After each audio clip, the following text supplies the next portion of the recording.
Healthy Rebel Radio is sponsored by the Healthy Rebel app. 300 plus secretly healthy, delicious, mouth-watering dessert and treat recipes made with all-natural, whole food ingredients. Now available for download on the App Store and Google Play. Find out more details at healthyrebel.com.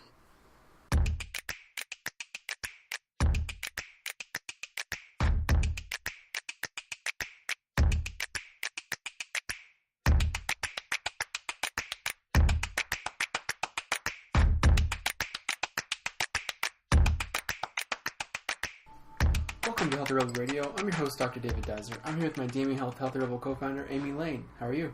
Good, how are you? Good, thank you. We're back. Again. What a winter, hey? My goodness. Well, in Vancouver here, we're finally transitioning into a summer period. Don't jinx it. I know. Literally, we've had rain for almost 7 months. And we're not really the type to complain. Oh, I'm not even complaining. I'm just stating facts. No, but I tell people all the time. I say, listen, I don't usually complain about this. No. But I can't take it. No, it's been 7 months of rain. We've never experienced anything. Since living here, we've never experienced anything like this. I'm testing a lot of vitamin D levels, and they're always coming back low. No wonder. It's been crazy. Yeah. Everyone is depressed. No, but things are starting to look up. Yeah. Now that we're 7 months into having a baby, I feel like, and I tell people this all the time, we were the worst before. What do you mean? We were we thought we were the coolest. No, we were so indulgent. Oh my god, it's ridiculous. Ridiculous. We were in a situation where we treated our dogs like kids. Mm-hmm, we were those people. We had wine, we watched shows. My god. Just the patios and the sunshine. We would just indulge in, like, we'd work in whenever we wanted. We were working. Oh, yeah. The hikes. We would go on all-day hikes. We would just go and then not come home. Yeah. Just be in nature and do fun things. For a day. Yeah. She's sweet, though, and it'll come back. She's sweet, though. We like her. We're not going to return her. We like her. We won't return her. No. She's great. Mm-hmm. But my gosh, we were the worst. Yeah, I'm surprised we weren't told off more often. We were very rarely told off. No, my sister would once in a while tell me. Yeah, you gotta stop. Like, when you have kids, I'm gonna pay you back, which she is doing now. Oh yeah, as she should. Yes, I deserve it, totally. She definitely should. But yeah. Ugh. The topic for today's show is along the same lines as our story that's going on right now. Trying to find time for everything. It's impossible. It's impossible. And the reason this is coming up is because there's a thing going around the internet. You may have seen it already, but it says that everyone has to calm down. You can only optimize 3 of these 4 things in your life. You can only be good at 3 of the 4. You have to choose 3 of family, sleep, exercise, or work. Mm-hmm. You can be really proficient at 3. Yes. So 3 out of the 4. And when I first read that, I thought, oh my god, that's so true. But if we read that 9 months ago, we wouldn't have thought when the family was just us. Because we were awesome. Oh, yeah. We were awesome at all the things. Now, sometimes our relationship would slide off when we got really serious about working and working out, and like there was a bit of an unbalance, but it was nothing like now where we have to literally choose things. Yes. It's insane. I really didn't see this coming. I don't know. No, me either. And we should mention, we're in a situation where we are doing everything ourselves, where we live a long way away from our families. We don't have any family support. We, we're on an island here by ourselves, literally. David's been working really, really hard to pick up any slack that I've kind of dropped off with being a full-time mom right now. And the other added little bonus that makes this even more fun is we have a child that just doesn't sleep. So working with her to get her sleep on track, I have to be with her for naps and basically with her when she goes to bed. So that just means there's literally no private time. No. I don't have a moment, like when Dave has a weekend day off with me, he just kind of laughs and is like, yeah, you never stop. Like, I don't have a minute. And God bless her, she's also the type of person that wants me to be looking at her, paying attention to her when I am even in the same room doing something. Oh yeah, she's like, check this out, look check at this out, look what at I'm this. doing now. And, you know, I don't want to make her sound difficult at all. It's just a huge challenge for me and my personality and a shift in my life. Oh yeah, definitely. But these people that have babies that sleep on their own and go to bed early and they just put their baby down at like 6:30 and go on with their lives, they're probably confused as to like why this is so jarring. Yeah, but there's probably other things that, I mean, that are consuming or all consuming in that situation. I'm not saying that there aren't, but I just know that there's a lot of moms that like don't have a problem getting ready and like I see it all the time, especially like on Instagram. I look at these moms and I'm like, how do you have fake eyelashes on? And how did you already go for a run today? And, you know, go out for coffee. You think everyone on Instagram is like super person, though. Go out for coffee with your girlfriends. Like, I don't think I've talked to a person that I consider a friend since I've given birth. It's fake news, Amy. It's all fake news. Just remember. And I basically Amy, look you have to remember, it's all fake news. I literally, and this is a true story, and I don't know how this is going to come across, but it's a fact. So I'm just going to say it. Okay. And I didn't say this out loud to Dave before, so. What? This is how bad my game is. A few weeks ago, I was going for a walk, and I had the baby. And this is the same day that I stopped at the stoplight for 2 cycles, because I was so sleep deprived, I forgot to cross the street, and people were just looking at me like, what is this girl doing? And I waited for 2 stoplights, and I was like, oh my god. I think I was standing up sleeping. I walked by a homeless man. And verbatim, we had the same outfit on. Oh my god. What? Yeah. What do you mean? We just had the exact same outfit on. Remember when I was like, I need to buy a new ball cap? Yeah. That sparked it. Because me and this man, and I thought, I feel you, brother. Like, it's hard out here. Like, we had the exact same outfit on. Are you kidding? What was the outfit? I don't want to talk about it. But, okay. Like, you never told me that. Yeah, that's not good. I really gotta pull it together. I don't know how to do it. No, for sure. When you don't have any family support and you have to, you know, you don't have maternity leave and what, it's just nuts. I feel pulled in a million different directions. Oh yeah. And the reason I thought this was a good topic for today's show is because there's lots of type A people out there who have goals, like things to be optimized. You know, want to do well in many aspects of life, and sometimes it's not possible. Like, I always think of the quote, and I think it's really, really true, and I forget who said it. Someone that I think I respect. Because it's still in my head. Is, you can have it all, but you can't have it all at once. And I really think that's true. Yeah, and that used to really hurt, like, my spiritual, and I'd be like, no, it's not true. You can have it all, and you can have it all at once. And I used to really fight against that. Yeah. But since having a baby and basically surrendering and just saying, you know, yes. Oh, yeah, no, I get that now. Mm-hmm. Yeah, it might have been Sheryl Sandberg.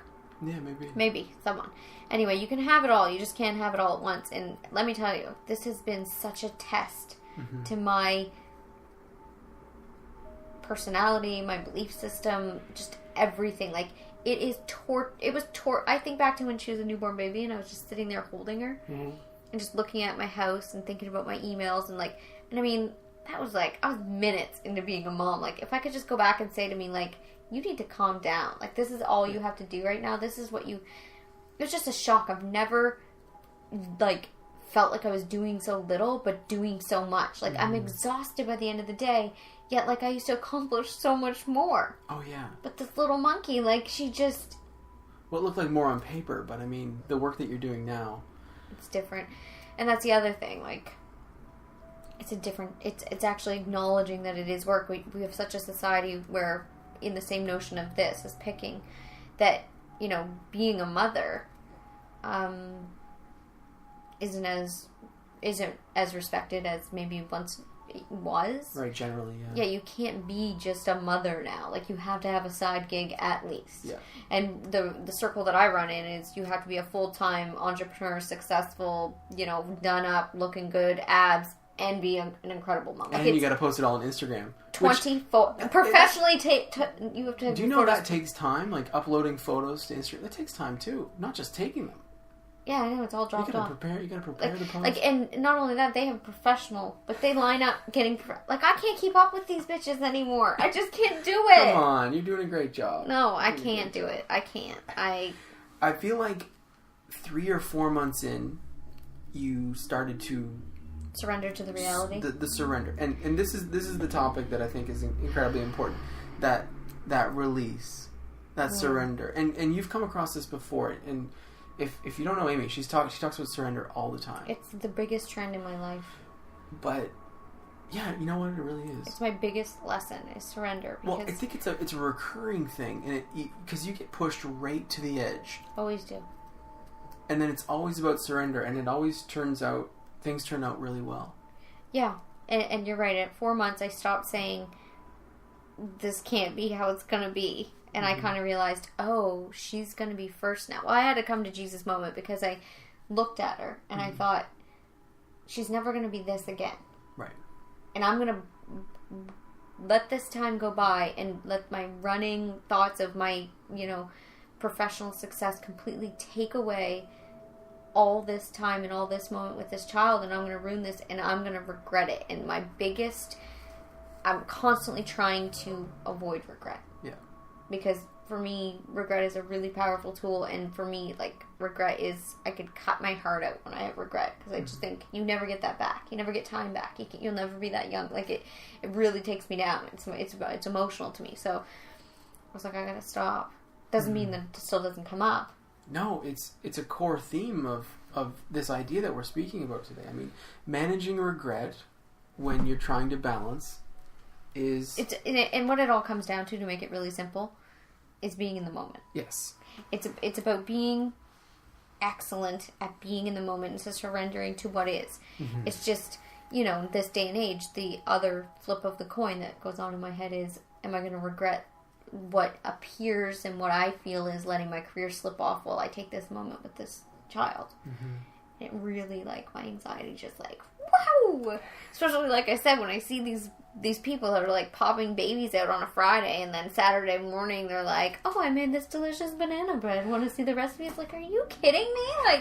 I'm still, I have to plan my showers still. I'm still in that phase. I actually book my showers. I'm like, Dave, I'm going to have a shower in 2 days. I know. Do you think that maybe you could... Tuesday morning at 9 a.m. Do you think you could help me out? But that list, what are the things again? Just say it. The work, family, exercise, and sleep. So you have to pick 3 of those. So you can only optimize 3 of those, according to some people. So I'll tell you where I'm at with this right now. Yeah. I used to be awesome with all of these. Yeah. So right now, I suck at work. I am only participating in half of my family's life.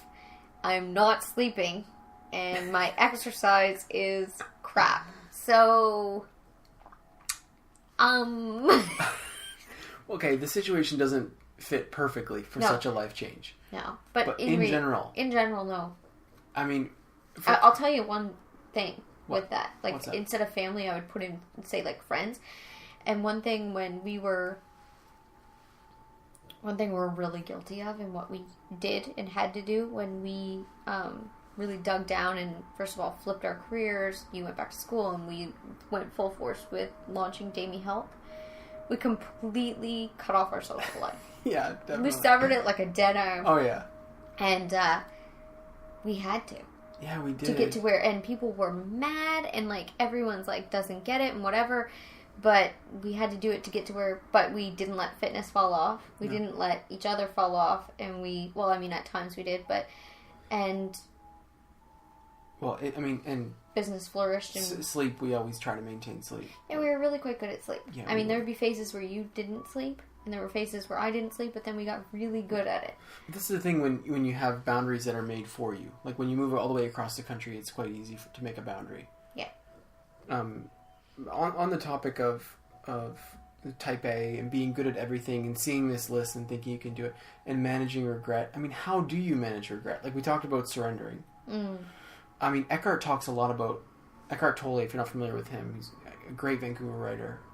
He speaks about practicing the presence. He speaks about prepping for these types of situations prior to. Yeah, it's like working on a muscle. It is. And when you're feeling in the moment, or when you're acknowledging the entirety of the moment, regret sort of occurs much less, I find. Mm-hmm. Oh, definitely. But when regret comes up, I mean, other than the word surrender, how do you manage? Regret? Yeah. I try to learn from it. I go down with it. You know what I do. I like embarrassment, regret. I use negative emotions as really powerful tools, and I go down with them. So I go there and I feel it, because what I've witnessed with myself and with other people is a lot of human existence and a lot of problems and a lot of problems that just keep coming back and back and back, and are a theme in people's lives, is because we take all this energy to avoid negative emotions, like all the energy to avoid actually getting embarrassed enough to like be like, oh my god, I'm like, say with losing weight, mm-hmm. like a lot of the energy that is used in the energy that is like the extra body fat is just energy to avoid the embarrassment that you've let yourself get to a certain place, or you're not doing your highest good thing.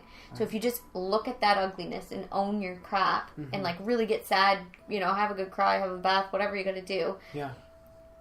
And then just get up and change. Like I love that feeling. Oh, I know, and we see it quite frequently, and we've both been through situations where we shove it down, mm-hmm. or consciously separate. I mean, for men, it's usually a conscious separation because we're so good at that. Mm-hmm. When I ask men how they cope with stress, I just think about different things.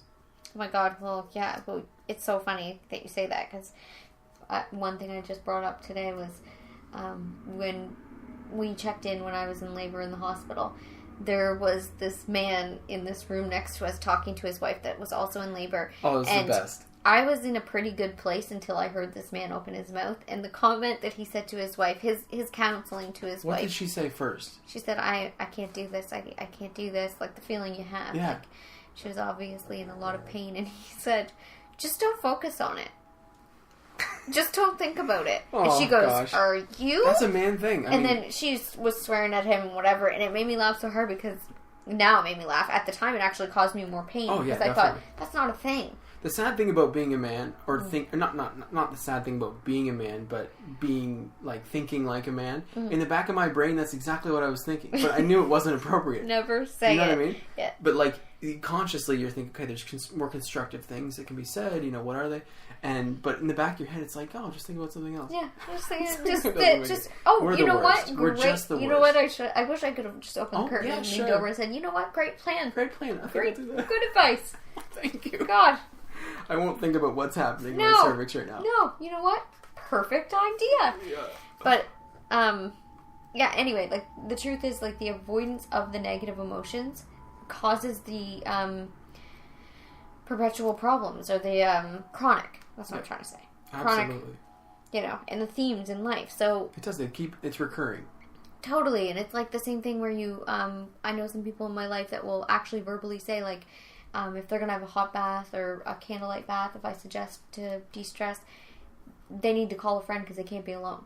Mm. And the reason they can't be alone is because they don't want certain feelings to come up. And negative feelings are there to help us and guide us, unless you have obviously running anxiety or a mental health disorder. Or you've been through trauma that we're like it's like, I'm not talking about that stuff. No. I'm talking about you don't want to get in the tub and have the feeling of like, I shouldn't have said that. Mm-hmm. I shouldn't have done that. God, I shouldn't have had a Hershey bar for supper. Mm-hmm. I really do know how to, get whatever back on track. I should really, because the avoidance. Yeah.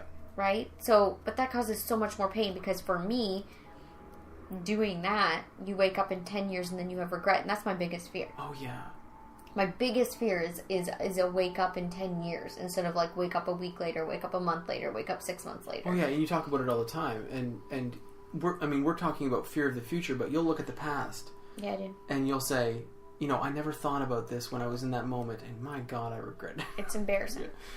Yeah, and I use it because I don't want to. I hate that feeling. So instead of avoiding it, I try to prevent it. In this case of choosing 3 and surrendering to the choice of 3, I feel like when I look at the past or when I prep for the future, if I'm concentrating on 3, I'm trying to maintain a goal-focused mental atmosphere.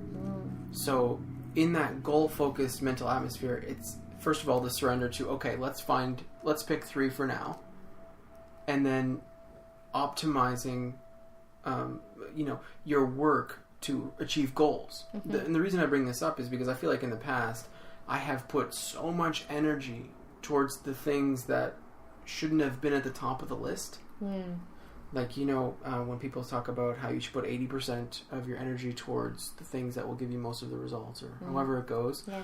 Anyways, put most of your energy towards the things that will give you 80% of your results. That's how it goes. I never did that. I wasn't good at prioritizing. No. And I have regrets about that. So I try to keep that top of mind. So, like, when we talk about this idea of 3 of the 4, managing regret is the first one, but staying goal focused. Oh yeah, it's really hard. And managing your priorities. Yeah, that's the easiest way to do the cheat sheet. Yeah. But I mean, for you, it's so easy for you when I look at that list to say, okay, I'm just not going to sleep. I don't know, but I don't. Like, for me, I fear that that's not good for you long term. No, it's not good for you. And the action. And you do that. I do that all the time. Oh my gosh. And you're good at it. Well. And it breeds great results for us a lot of the times until you crash. This is the thing about this list of 4. And the reason, I think it's probably the most important reason for bringing it up today, is how do you gently bring in that 4th thing? Well, I think that's the big lie, like I was saying, like about what you have to be of these super women now. I think it's the big lie. The balance lie. That there's such a thing as balance. Right. Like, let's just vision a pie chart and envision it, blocked off equally 4. That's never going to happen. Well, it might. Maybe if you choose not to have certain things and you limit whatever and you really work your life. You're still going to have to limit one of the things. Well, no. Absolutely. Say you got it. Good for you. Yeah. Okay, but then the rest of us. Yeah. Some of it's going to be a little uneven and you have to pick and choose. And like when I look back at our chart, our biggest chart would have been business, family, working out. Oh yeah.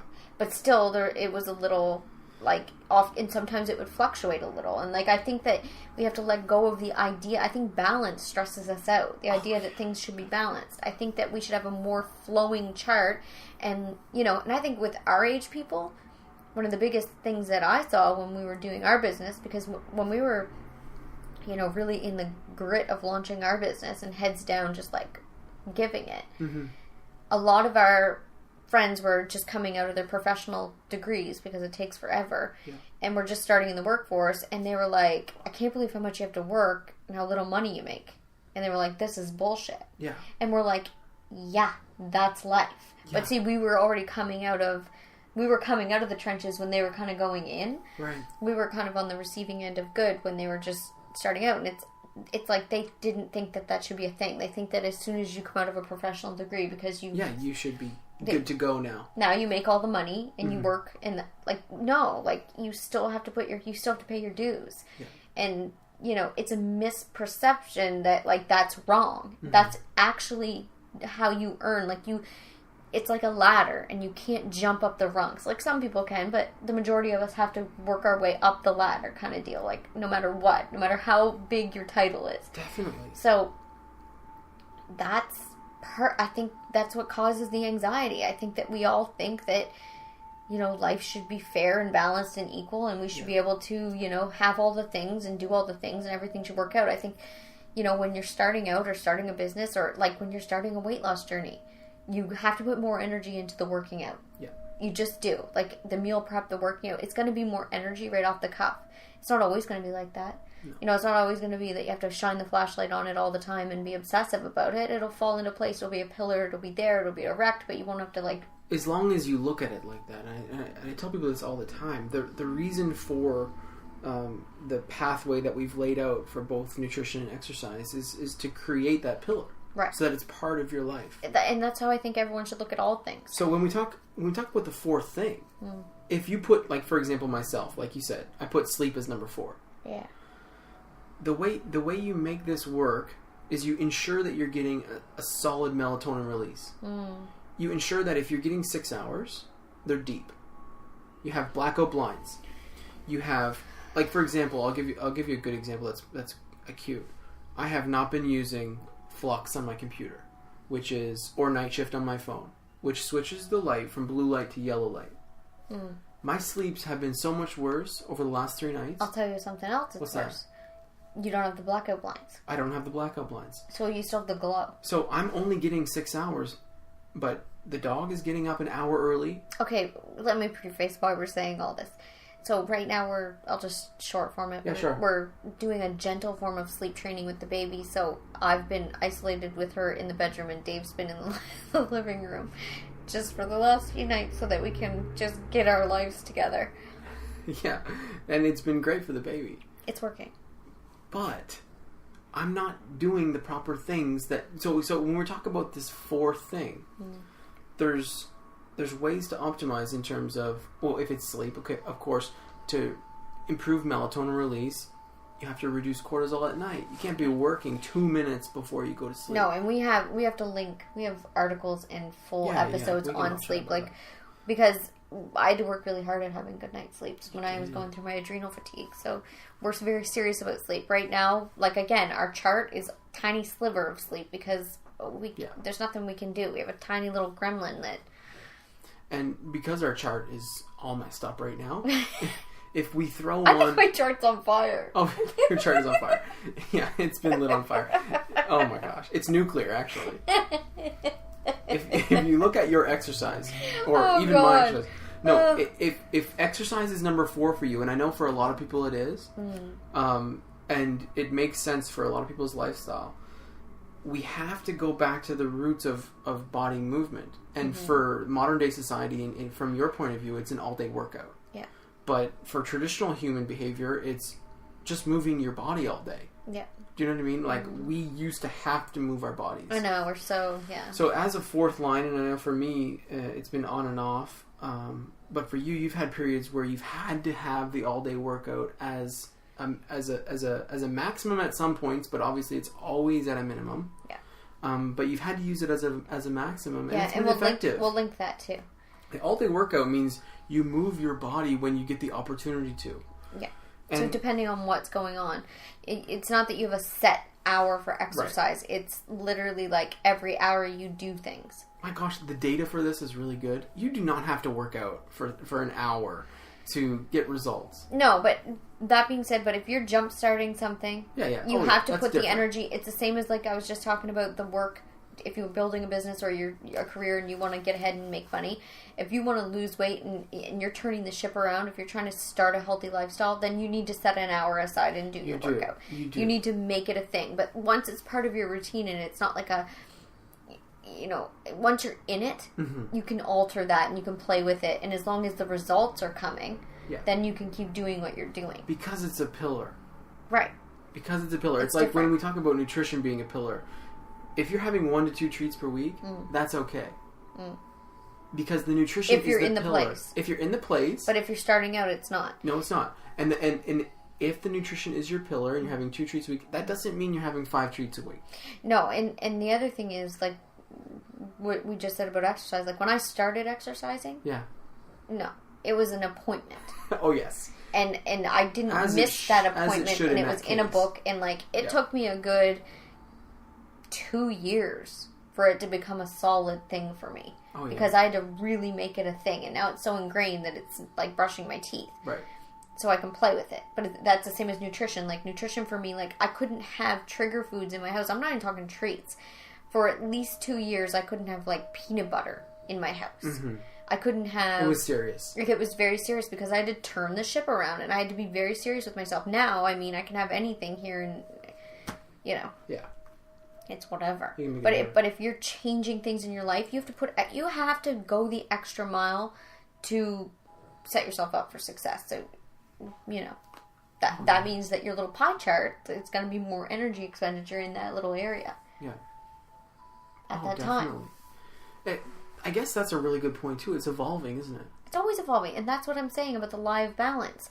It's a pie chart, but it's always changing. It's always, like, we've gone through seasons where, like, say our family relationship little pie thing, like, we had to, just have very small amounts of time together to make, say, a certain amount of money or get a certain goal accomplished to make whatever happen, while exercising and sleeping.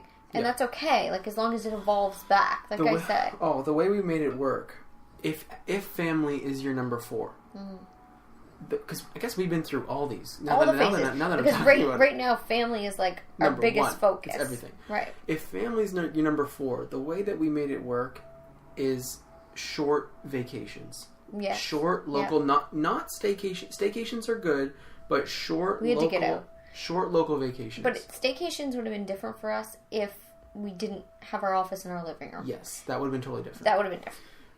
So many people, when I ask people how they cope with stress, I'm not hearing about short vacations. I'm not hearing about weekends away. We're big on weekends away. I see so much value, and now we've had to set a rule that it'd be 3 nights. That's for me. 2 nights doesn't it doesn't seem sufficient. No. What happens is because I am a person that I have a hard time coming down off things. So if I work really hard and then I go away for 2 nights, well, I'm only relaxing by the second night. Mm-hmm. And then it's over, and then I feel sad and whatever. So we had to change it to 3.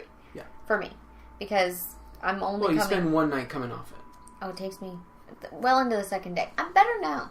No, you're much better now. But I think it's because I'm sedated, because I haven't slept or a minute to think for 7 months. So I think that there's so much value in it, and it doesn't need to be. You don't have to be camping in the woods with just there's so many good places. But it is fun to do. And let me tell you, we've been all across the United States.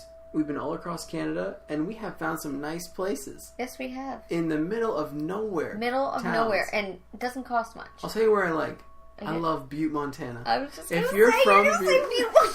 If you're from Butte, Montana, I've got something to say to you. We love it there. It's a great place. I would love to go back to Butte. We probably will. What do you mean, probably will? I'm going back to Butte. Wow, I didn't mean to flare you up You there. know I love Butte. When I was in Butte, all I kept saying is, I love Butte. And we stayed in this little cabin that had nothing. Yeah. And it was so fun. Yeah. Sunsets in Butte. Oh, it was great. So nice. All around Butte, Montana. There you go. It's a little shout out. Yeah. I love it. Finally, this conversation, I don't think we can end it without talking about keeping your mood stable while you're understanding or surrendering to the 3. Now, it's tricky. When you're practicing surrendering, it can be very tricky to stay positive. Mm-hmm. Well, yeah, because we think of surrender as a negative, a negative term. You can get bitter. Why surrender can't I have everything? But also, I should also preface, I've done it before, so if you haven't heard me explain surrender isn't like I'm surrendering like we think of like to war, like surrendering I lost. No. Surrender, the highest form of surrender means I'm relaxing into the highest good. I'm relaxing into the highest possibility. So I'm relaxing into maybe the way I'm looking at things isn't the highest potential. And if I just relax at this moment instead of press forward, a higher good will evolve. Right. That there's a higher intelligence. There's a higher order to things. And like we in our little small minds, a lot of our negative, what we experience is us trying to push through when we're trying to be guided another way. So I like it. Yeah, God, I had to really think about that. I really like that. That's the best definition of surrendering. I love it. I'm not going to take credit for that. No. Still, it's a collection of very wise people that I've listened to and heard many, many years. And I won't take credit for on the physical side of things. When you're feeling bitterness about having to make these types of decisions to shape your acute lifestyle, keeping your blood sugar stable. Making sure you're hydrated. Yeah, making it easier on yourself, not going down with the ship. So, like, make sure you're still eating well, make sure you're drinking water. Yeah. And also remembering, like, we're all just doing our best. Yeah. And, little things like me. Like, I go on Instagram and I look at these super moms and, like, I make a light joke of it, but it actually does bother me. Oh, yeah. It really does bother me. Like, I'm disturbed by it. It makes me feel, on some level, that I'm failing. Mm-hmm. And that's just being really honest. So what can I do? Stop looking at those effing accounts. Stop doing it for a bit. Unsubscribe. You know what I mean? Like, and some people may be like, why would you unsubscribe from me? And it's like, I mean, you probably don't want to explain to them you flare out my anxiety. Yeah. But you make me feel like I should work more. You make me feel bad about myself. Yeah. But you don't have to explain yourself to anybody. No. But what I'm trying to say is like, baby yourself. Baby yourself. Part of that is keeping inflammation low, and this might seem quite vague, but the physiological data for inflammation blocking neurotransmitter function, blocking hormone receptors in the brain, making you feel a little different than you would normally feel if you're optimal. Oh yeah, I mean, if people pull back, they can totally relate to that. Like you get like me, I get foggy and I can't think clearly. Oh my god! When I'm worked out. Oh, absolutely. So keeping inflammation low is incredibly important. On a final note, I got one more thing to say. On this topic, there's a new thing going around. I don't know if I read it on Business Insider. I subscribe to so many things. I mean, it's just insane what I subscribe to. But there is a new measure of success, Amy. Did you hear about this? The new measure of success. Let me know what you think about this. Wait, can I guess? Sure. How happy you are? No. Oh. That's basic. That's obvious. The new measure of success in this social media insane information world. How little you have to work? Okay, you gotta stop. Okay, sorry. The new measure, that's great. Yes, don't work as much. Sure. The new measure of success is how many hours you sleep per night. Well, that just got super depressing. No, but people are chatting about this, and it's all over online. People are saying, "Oh, listen, I sleep so many hours." No, I don't want to hear it. See, that actually just made my chest tighten up, because I'll tell you, that's the life hack people. I can't take it. I know. No, they drive me crazy. I can't take it. The life hack people. I follow way too many life hack people. It drives me nuts. They're all chasing their tails, and they're making everyone chase their tails, and it's making me just not like it. Yeah. I don't like it. You don't like it. Here's the thing. So you don't agree that a good measure of success would be the number of hours you sleep per night? I mean, I guess when you think of the life hack people, if we're thinking about single 35-year-old males who don't have families, then yeah, maybe. They're driving me nuts.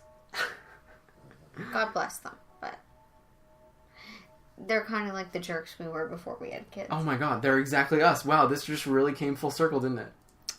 Yeah, we just had an aha moment. Oh my god. Oh my god. That was a sin. Oh wow. Wow, that was a real thinker. That just came full circle on me. See, that's what happens. You get aggravated stuff. Yeah. Stuff aggravates you. Lessons you need to learn. So. Wow, that's interesting. That's today's show. If you enjoyed today's show, please subscribe on iTunes or Stitcher Radio. Leave us a review. Thank you so much for listening, and have a great day. See you. Healthy Rebel Radio is presented by the online health and wellness center, DamiHealth.com. Since 2009, Amy Layne has successfully coached thousands of women through her signature program, the Bikini Body Program. Join today to work exclusively with Amy to unveil your greatest yet to be from the inside out. Go to DamiHealth.com for more information. Thank you for listening to Healthy Rebel Radio. Please connect with us on our community pages on Facebook, Pinterest, and Instagram, all at the handle @DamiHealth. For weekly recipes, articles, and all our episodes straight to your inbox, join our newsletter at DamiHealth.com. You can find all the links discussed in today's episode in the show notes. Thank you for joining us, and see you tomorrow.